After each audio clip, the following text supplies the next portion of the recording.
I just saw somebody post this on Blue Sky. They said, I finally figured out that this level of exhaustion and fatigue is called despair. And oh, that hit home. Today is Tuesday, January 28th. It is afternoon time here in Hawaii. As you can see, I'm at the home office for the time being. Today has been off to the races, and so I didn't have time to make it down to the office. Um, but this is a nerve-wracking time. There are, and there continue to be, a number of political and administrative changes that are directly and immediately impacting the lives of millions of people around the country and around the world. And we are feeling that on a daily basis here with our practice here at Safe House. We are feeling it directly. Our clients are feeling it. The community is feeling it. And it's really, really terrifying and nerve wracking and scary. And it's important for us to acknowledge that. I just wanted to take a few minutes and pop into your day today and give you some love, some encouragement, some support. Again, this is a time where it's understandable, absolutely understandable to be afraid and to be scared and to be unnerved and uneasy and to be feeling worried, not knowing what's going to happen next, not knowing how we're going to get through. That's okay to feel that way. And rightfully so. If your body is feeling like it's on edge, if your stomach is upset, if your gut is wrenching, if your physical self is super tense, if you're holding on to a lot of pressure and hurt and pain, you are responding exactly as you are designed to respond for situations such as the ones that we are in now. Your body is communicating to you that this is an incredibly stressful and difficult time that is scary.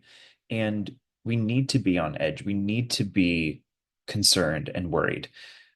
This is our survival instincts kicking in and helping to protect us, helping to keep us safe. So, first and foremost, as we navigate through this time of unknown, we want to give ourselves permission and time to feel what we need to feel. I've been saying this to clients all day long these past 2 weeks. We start by feeling what we need to feel. We do this by identifying and naming our emotions first and foremost. If we don't know what emotion we are currently experiencing or what emotions we're currently experiencing, we can't help ourselves. We can't give ourselves support. So we need to be able to articulate, to pin down, to become aware of what feelings we are currently going through. And keep in mind that you are likely going through a number of emotions all at the same time. But the more that we can name them, the more that we can identify them, the more support we can give to ourselves. So ask yourself, what am I feeling here? Pause, close your eyes, take a deep breath, feel it in your heart, in your chest, check in with your body, with your spirit, with your soulful energy, and just ask, what am I feeling? Am I feeling afraid? Am I feeling scared? Am I feeling worried? Am I feeling uneasy? Am I feeling grief? Am I feeling despair? Am I feeling depression? Am I feeling anxious? Am I feeling pissed off and resentful? Notice, name, bring attention, and bring concept to what you are feeling. From here, once we have named it, or once we have named everything as much as we can name and identify right here, right now, we want to get curious about where that emotion or where those emotions are coming from. Sometimes it might be super obvious and super clear where they're coming from. We might be able to say, oh, I'm feeling stressed as hell because of all the political shit that's happening. Or I'm feeling really anxious because I don't know where my next meal is going to come from. Or I'm feeling really scared because my trans siblings are being directly impacted by these pressures, these social changes, these executive orders that are coming down. Again, sometimes it can be incredibly clear where those emotions are coming from. Sometimes it might be more obscure. Sometimes we might not be able to nail it down. We might not be able to articulate it, and that's okay too. But we want to get as clear as possible here. So try to find that connection, get curious about that emotion, and find the connection back to the root or the cause or the factor that is playing into the presentation of the emotions that you are currently experiencing. Once we have done this, and once we can identify, we can bring that picture into play, we then want to take action on what we can control. This is one of the hardest parts because there's so much right now that's outside of our control. And it can feel scary to acknowledge that. It can feel really nerve-wracking to say, you know what? It doesn't feel like there's a lot that I can do right now. I can't change what's going on the national level. I can't change what's going on a global level. I can't change what's going on a state level. We want to recognize all the things that we can't control. So that way we can step into that space of acceptance where we can accept the fact that, yeah, I can't directly impact the federal level. I can't directly impact what the people in office are going to do or what they're going to decide. There is a beauty in this acceptance because when we accept something, we then alleviate our own energy and our own pressure of trying to change it. This is actually a gift back to ourself because now we're not spinning our wheels into something that we can't and that we don't have any control over, but that allows us to shift our focus, to shift our attention, and to reframe it on what we can control, the things that we actually can do. So we acknowledge the things that are outside of our hands, and then we spin it back around into, but what is it that I can do today?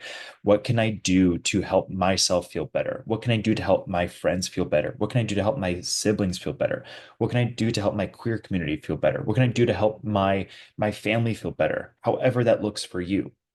We then start to take that look at what is that direct action that I can take to make things as best as possible as I can for this point in time. When we do this, this is our ability of giving our power back. And so now we're stepping into that plane of, you know what? There is things that I can do. There are things that I can do. Yes, while there is so much shit that is happening to me, there are also things that I can do to navigate through it as best as we can right now.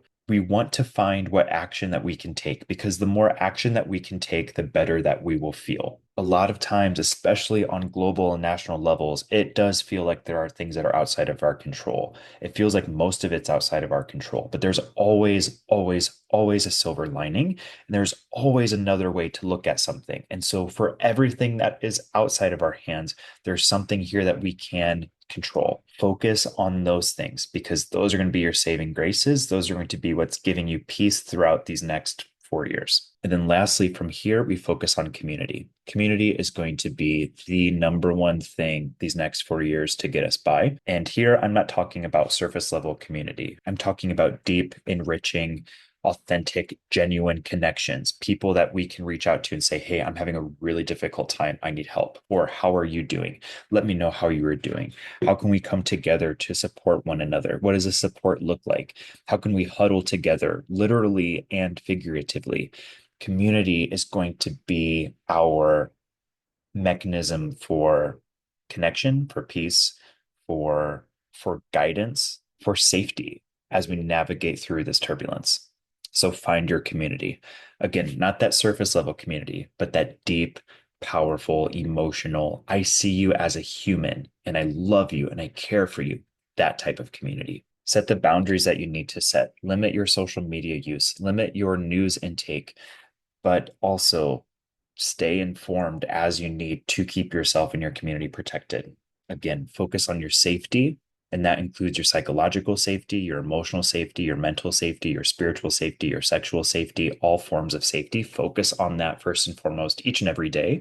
Check in with your emotions, name how you are feeling, get curious about what's connected to them, find what you can control, and find your community. If myself or any of our Safe House coaches can be of support to you, please let us know anytime. You can schedule a session with any one of us at safehousewellness.com. That is SAFEHAUS wellness.com. And for each and every single client, we operate on a sliding scale. So no matter your income, we have options for support available to you, including completely sponsored sessions for those who are eligible, thanks to Safe House Foundation. So Let me know. Let us know how we can be here for you. You're not alone. We are part of that deep community that's here with you.